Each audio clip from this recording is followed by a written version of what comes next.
What's going on, my PT peeps and my Walking Dead family? Welcome to the PT channel. I'm One Eyebrow, back to talk about The Walking Dead Season 9 Episode 16 and some spoilers from the Spoiling Dead fans. Potential spoilers for The Walking Dead Season 9 finale, so obviously, spoiler warning. So obviously, if you're worried about spoilers, just stop watching. You're excited, I'm excited for the Season 9 finale. But that being said, it sucks because it's the last episode of Season 9. I'm excited for it, but let's get to it, guys. But before we get to the spoilers, let's talk about the synopsis. Season 9, Episode 16, The Storm. In the aftermath of an overwhelming loss, the communities must brave a ferocious blizzard. As one group deals with an enemy from within, another group is forced to make a life or death decision. So, a lot of people think that the enemy from within is a variety of people. And I actually love what people are saying. A lot of people think Lydia, but more people think Negan. And if you think about it, it makes sense. Because Negan is not a member of their community. He's still an enemy. He's still the bad guy. But is he? I think he's going to be a good guy. And I think he's changed his ways. What do you think? Let me know your thoughts. Post your comments below. Now, the Spoiling Dead fans wrote this. It's just some tidbits. I don't know if we're going to get an actual Q&A like they do. But the episode focuses on Team Family dealing with the blizzard with some side cuts to Alexandria. The kingdom has fallen. Through Ezekiel's narration during the cold open, we see that the kingdom is no longer sustainable and the residents are suffering. Kingdomers decide to leave home and travel to Hilltop to survive.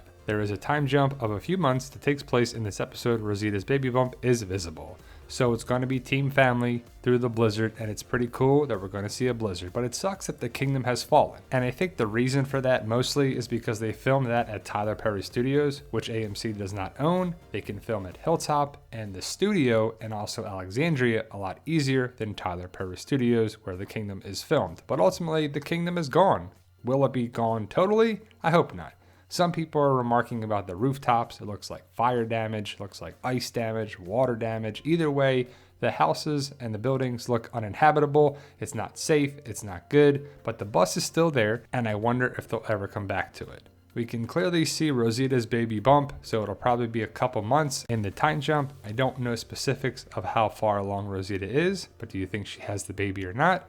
I think so. I hope so. We'll have to wait and see, but I think the episode should be very good. I hope so, at least. Not much occurs out on the road, but there are some deep or walking for miles and might as well talk conversations. They cross a frozen river and encounter some creepy, wintry walkers rising up from the snow. Walkersicles, winter is here. Even though they hesitate to cross into Alpha's territory, they need to take a shortcut. They do not encounter the Whispers on the road, even when crossing their border. Lydia asks Carol to kill her, which she cannot do. So we're going to be walking, and we're talking, and some walkers, and some this, and I wonder if anyone gets injured or killed. But it doesn't sound that way. So that's kind of a letdown, right? Well, that's good, because I don't want to lose anybody, but I feel like since the Pikes didn't have a big character death, you could say Tara and Enid are big, but there's some big characters left. I'm excited for the Walkersicles or the Zombiesicles. Ezekiel is taking the group through the border. Or is Carol doing it? Or is Daryl doing it? Either way, they're going through the Walker border. And I wonder if Alpha's going to find this out, see them, and unleash the herd at some point. I don't say it in the spoilers here, or the potential spoilers that may or may not occur, but I think this is going to be the detriment for the group to start the Whisperer War. The big herd or horde, whatever you want to call it, is going to be released. Carol and Ezekiel are going to be having problems, I think because Carol and Ezekiel don't know how to cope or move on after the Henry situation, which is definitely understandable. But who blames who and how can they move on from it? Now, obviously, Lydia feels bad for what Alpha did, what happened to Henry, and there has to be a lot of guilt for it. I mean, how could she move on? This isn't her family. This isn't her group. She was brought there by Henry, but I think Daryl sticks up for her and will probably be a big part of the character connection going forward. Now, clearly Carol's not going to kill Lydia, and I said something about that prior in another video, and people were like, don't you remember she killed Lizzie? Well, they said, don't you remember back in season 4 when that happened? I do, but Lizzie and Lydia are not nearly the same characters, nearly the situation. Lizzie was crazy in the head. She needed to be taken out because she killed her own sister.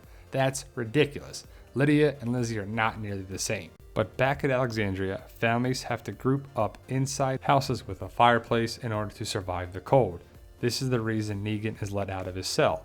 When the Kingdom group makes it to the hilltop, Carol breaks up with Ezekiel. She tries to give her ring back, but Ezekiel won't take it because he says he will always love her. Carol says that she knows Ezekiel blames Daryl for Henry's death, but she fears that the only reason Ezekiel blames Daryl is because he won't blame her.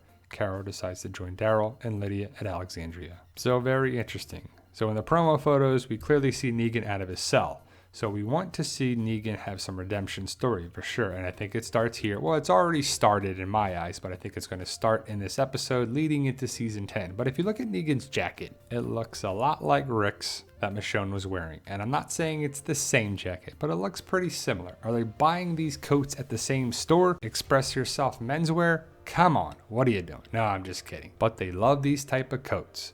The fires are burning. Winter is here. I can't believe it. We finally get some snow. It should be great. And I hope the episode doesn't disappoint. And it really hasn't all season. It's been a great season. Angela Kang has done a great job bringing back The Walking Dead and making it great again. Judith runs off looking for Dog in the snowstorm. Negan goes searching after her. But how does Negan get loose? Is Negan actually freed?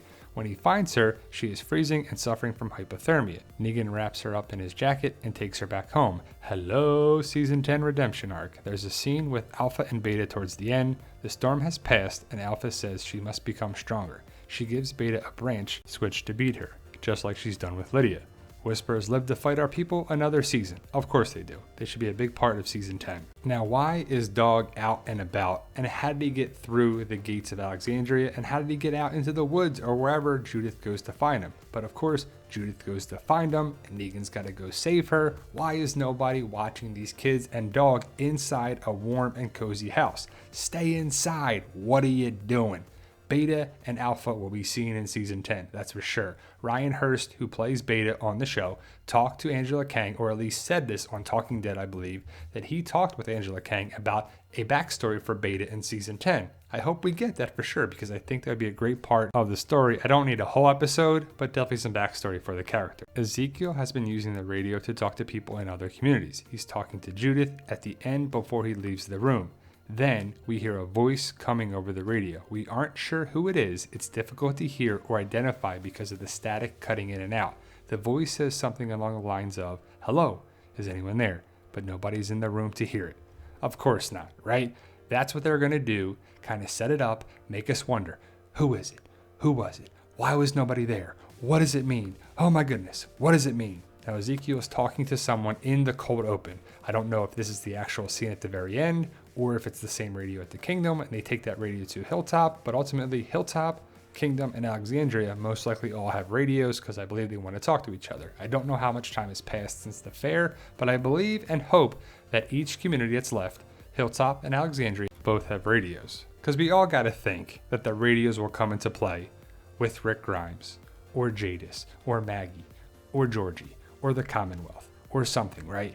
I mean, I kind of see this backfiring if we don't find out who was on the radio.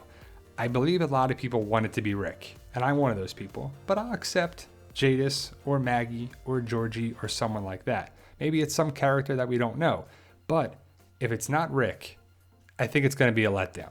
I'm not saying I'm being hard on the show and overly critical like some people say, but I do feel like people are building up the radio and they're like, it's got to be Rick, it's got to be Rick. They're really holding out that it's got to be Rick. And if it's not, or we don't get an answer, we got to wait all summer to season 10. It's not the biggest cliffhanger. It's like a little medium cliffhanger. It's not a small cliffhanger because we want to know who's on the radio. But if it's not Rick, I think people are going to be pissed because they want it to be Rick so bad. And there was a report that came out in a recent comicbook.com article that Norman Reedus was talking with Andrew Lincoln, and he said that Andrew Lincoln's like, man, it sucks. I left at the wrong time. The show is so good. Angela Kang has made it great again, and it's just crazy. It's nuts. And Norman Reedus is like, yeah, you really messed up. You left at the wrong time. But Andrew Lincoln did say that he's done with the show, and they're just going to be doing movies. So we'll have to wait and see. But those are the potential spoilers for The Walking Dead Season 9 finale. Are you excited? Are you more excited? Less excited? And hopefully we'll be able to decipher who it is on the radio. Have your captions on to make sure that you hear what it said, because by the word of the spoilers here, it sounds like it might be a little hard to read and hard to make out. And that's most likely done for a reason, to have us talking all summer long about who could it be, why it's this, why it's that. But Let me know your thoughts, post your comments below. Please hit that subscribe button, become a valued member of our PT channel, Walking Dead family, and remember guys, with hard work, dedication, belief, and sacrifice, you can truly achieve your goals. Believe in yourself, you can do it. It's about love, support, staying positive, making memories, and as always, tell him, Daryl. Yo, we love you guys. Honestly, thank you.